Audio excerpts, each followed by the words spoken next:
Buenos días, el día de hoy vamos a responder 5 preguntas que nos fueron formuladas en la clase de Ciencias Políticas con mis compañeros José Pardo, Valentina Chala, Eliana Guzmán y yo, Juana Isabela Garzón. Espero les guste.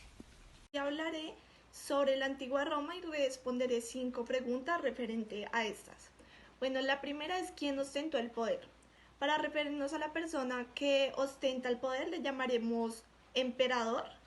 La primera persona que ostentó el poder fue Miglen Rangave, la cual se hizo nombrar emperador de los romanos. En este tiempo no se conocía mucho la palabra emperador, sino soberano. La segunda pregunta es ¿cuál era la situación del pueblo? Para los romanos, pues en sí la vida era muy corta, era muy complicada, tenían muy pocas libertades y económicamente pues era muy difícil subsistir.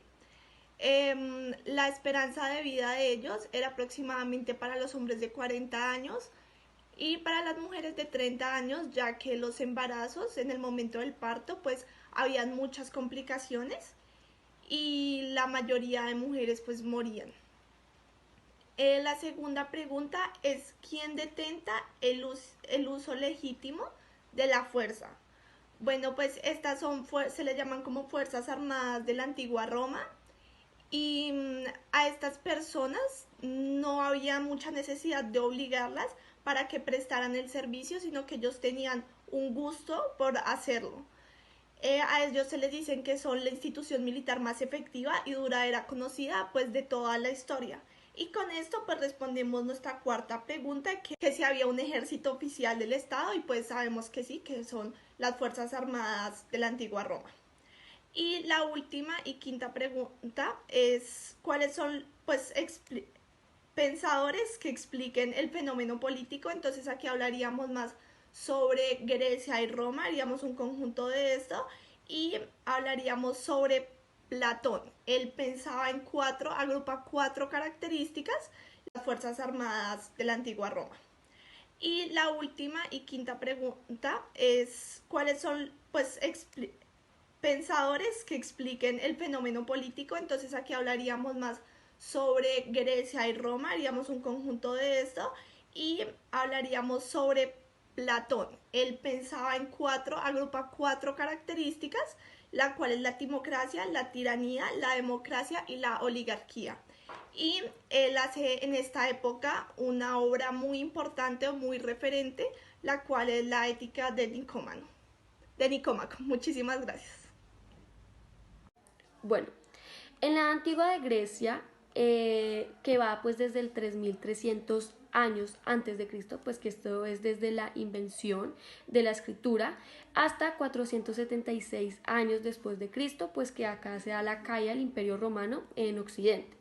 En cuanto a quién ostentaba el poder en la antigua en Grecia, pues en la antigua en Grecia quien ostentaba el poder eran los reyes, pero no se sabe si fue un reino unificado o que solo existían ciudades-estado.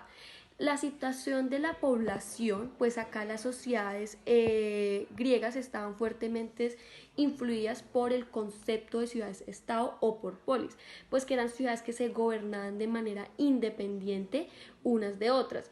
Sin embargo, pues parte del conglomerado total de una civilización que mantenía numerosas características en común.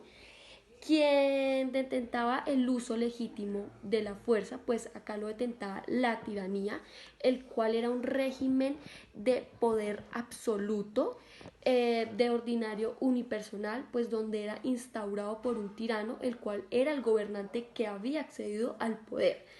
En cuanto al si hay ejercicio oficial del Estado, pues no se logró construir un Estado unificado, ya que cada ciudad se constituyó en un Estado independiente.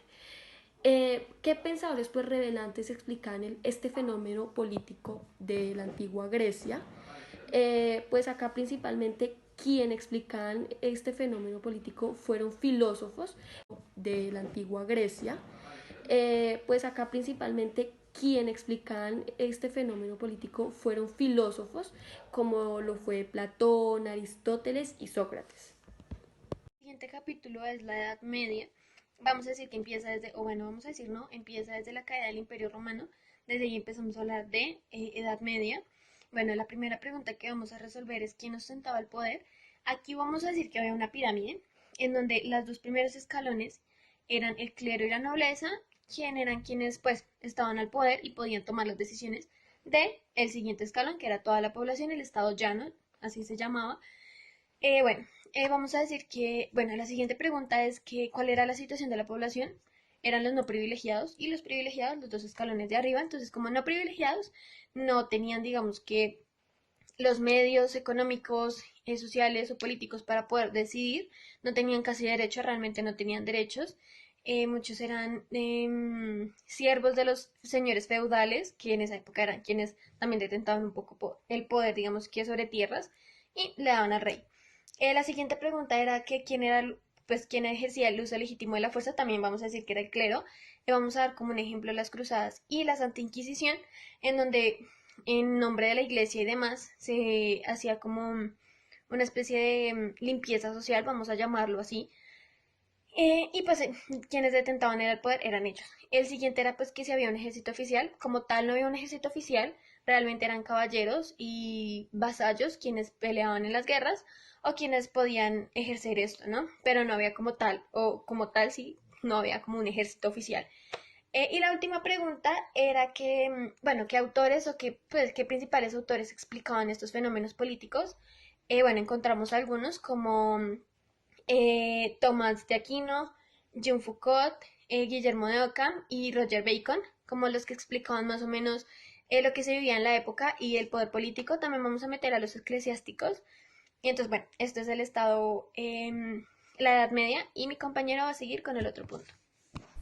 Quien detenta el poder en el Y entonces, bueno, esto es el estado, la Edad Media, y mi compañero va a seguir con el otro punto. Quien detenta el poder en el Renacimiento es el rey, quien ejerce poder sin ningún tipo de restricción, ya que viene Dios. Esta es la doctrina política en que impera en la gran mayoría de los países europeos. En el siglo XVI se forman tres grandes países absolutistas: Inglaterra, Francia y España. La vida de las personas en el Renacimiento es la vida clásica. El comportamiento y las normas sociales fueron mejorando a través del tiempo, se ajustaban a los patrones morales que existían en el momento, especialmente en la filosofía. Quien tiene el poder sobre el ejército es el rey, ya que él es el representante de Dios y tiene cada uno de sus atributos para el poder sobre el pueblo. Eh, el ejército implanta modelos clásicos de la guerra, con formaciones cerradas inspiradas en el falange y en las regiones romanas, y con acatamiento de los valores del orden y la disciplina. Los mayores referentes del Renacimiento son Leonardo da Vinci, Miguel Ángel Buonarroti y Rafael Sanzio.